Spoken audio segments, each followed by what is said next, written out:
About a week ago, I was talking about Zeus with a friend, the Greek god of thunder, lightning, and rain. And I was saying how I thought he was just an absolutely horrible, immoral god. And I think he heard me.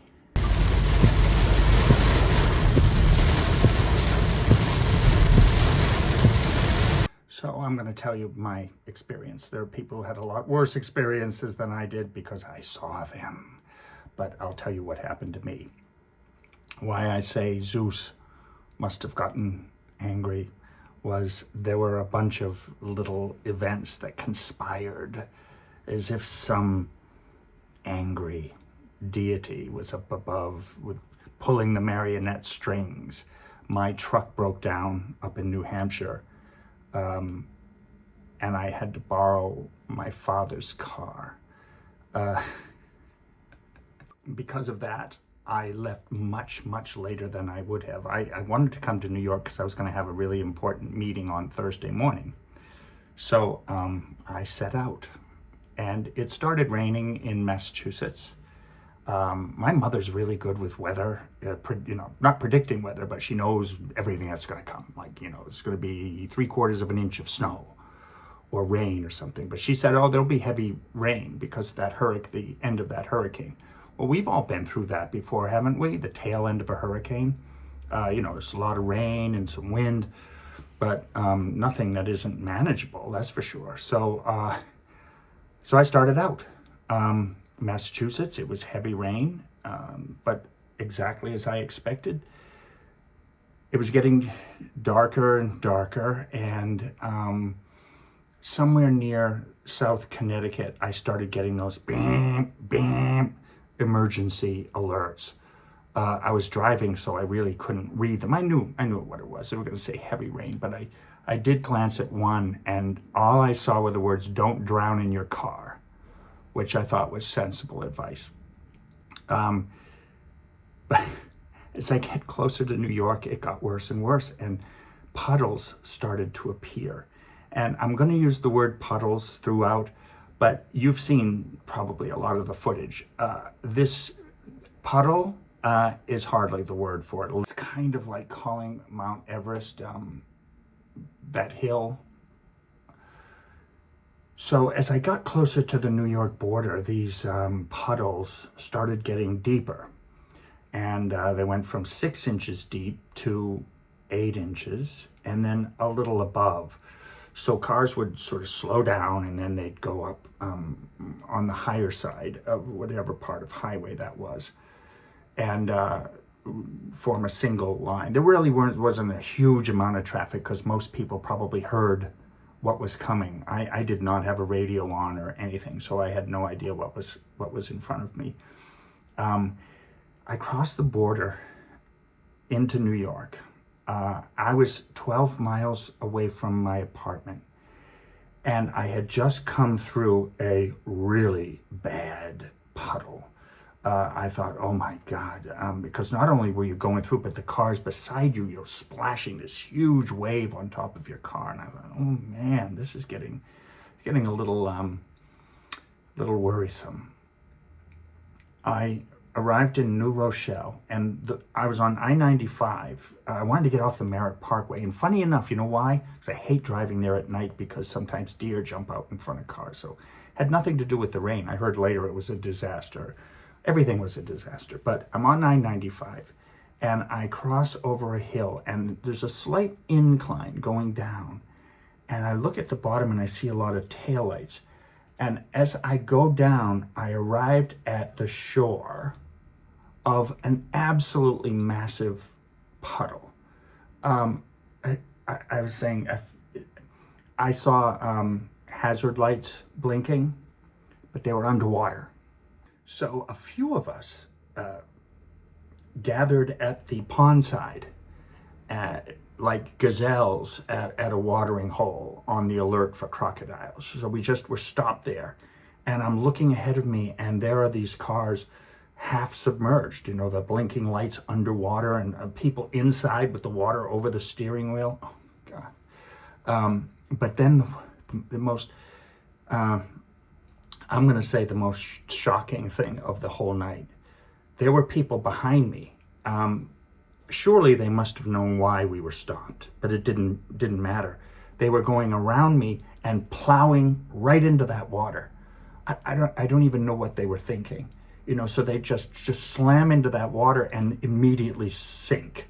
It was like kamikaze pilots going in. I don't know what they were thinking. But it ended up there might have been like 30 cars in this one pond.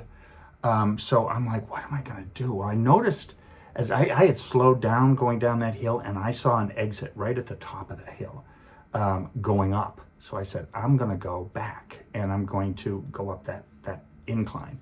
So I backed up I-95. I went over onto the shoulder and then went up, but then there was another car. So I'm threading through the traffic backwards until I reached a point where I could cross over. And I went up that incline. At the top, there was a McDonald's. And I just went in the parking lot there. And I just thought, well, I started thinking now, what's ahead of me? And I knew the two routes to my apartment were, one was by LaGuardia, which is at sea level, and the other is along the Hutchison River Parkway, which is a river. And I thought maybe both might crest their banks. And so I said, well, I just don't think I'm not gonna chance this. So I said, well, I'm gonna just stay in this parking lot all night in New Rochelle. I stayed there for about an hour, and the rain just on the roof of the car. And then I thought, oh, hey, I know, let me go on booking.com and see if there are any hotels nearby. Well, it turned out that I wasn't the only one with that thought.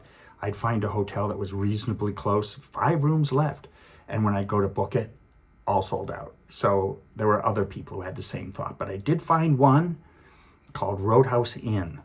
And it was Roadhouse Inn Bronx Zoo.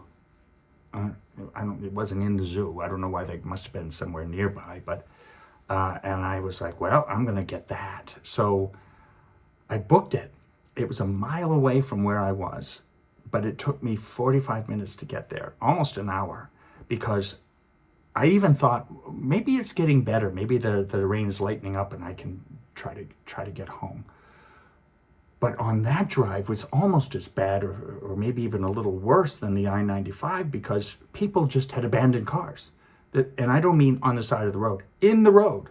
So it had this kind of post-apocalyptic feel to it, which is even stronger today, the day after. But last night, these cars so I had to thread through all these cars.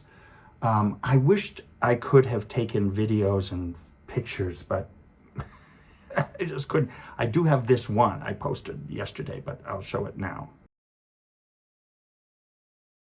And in that one, you can see one of the really awful things. There were hundreds of cars that were parked on the side of the road. And I'm sure the people were up in their apartments thinking, oh, I'm so snug. Listen to that terrible weather outside. Isn't it awful? But I'm safe here, having no clue that their car was half submerged.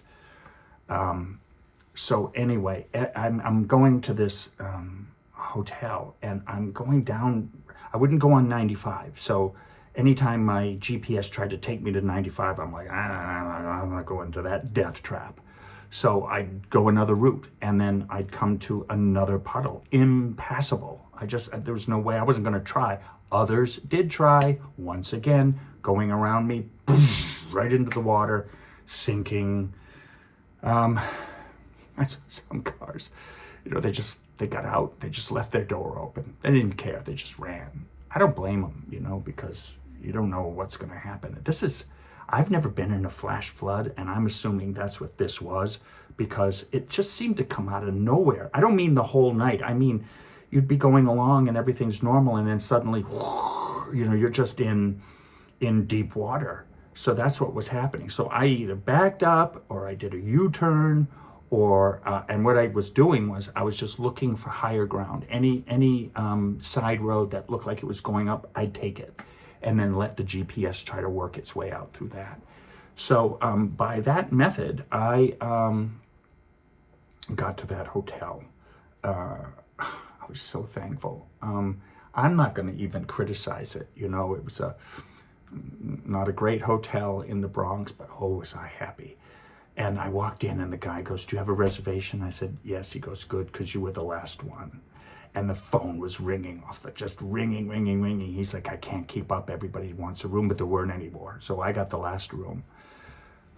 I would have stayed in the car overnight because there really was no choice, but it was nice to be in a dry hotel room, I have to say that. So this morning, I waited until checkout time. I wanted the roads to dry out, and fortunately they did. The day had an unfortunate resemblance to September 11th, 2001. It was a beautiful, beautiful sunny day with blue sky, but again, it had a post-apocalyptic feel. Even worse during the day because it was that bright sunny day. But all the way home, again, I was avoiding abandoned cars. Sometimes you could still see a puddle with the car sitting in the middle of it. More than one car, several cars in the middle of it. The door open, nobody there.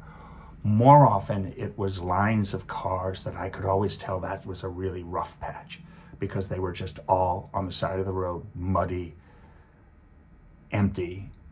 Sometimes you'd see grass beside it just torn up, and I knew the person inside was spinning their wheels. They had gone off the road, maybe pushed off the road and spinning their wheels. So I got back to my place about an hour later. I'm glad I heard that my basement or my parking garage here in my building has knee-deep water in it. So again, it was a good thing I didn't come home last night. But that was my story.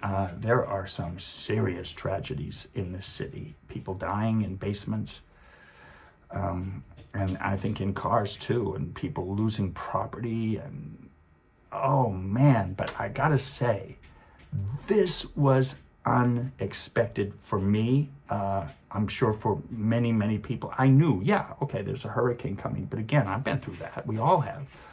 But no, nothing like that. So, you know, and not having the radio on, I probably should have done that. I never even thought of it. It just was like coming out of nowhere. But you know what I also have to say, and I'm going to admit this, I could say it was terrifying, but it really wasn't. You know, it was, I was just pumped with adrenaline, partly because it wasn't my car. You know, my poor father lent me his car, and here I am driving into the worst flooding in New York history. But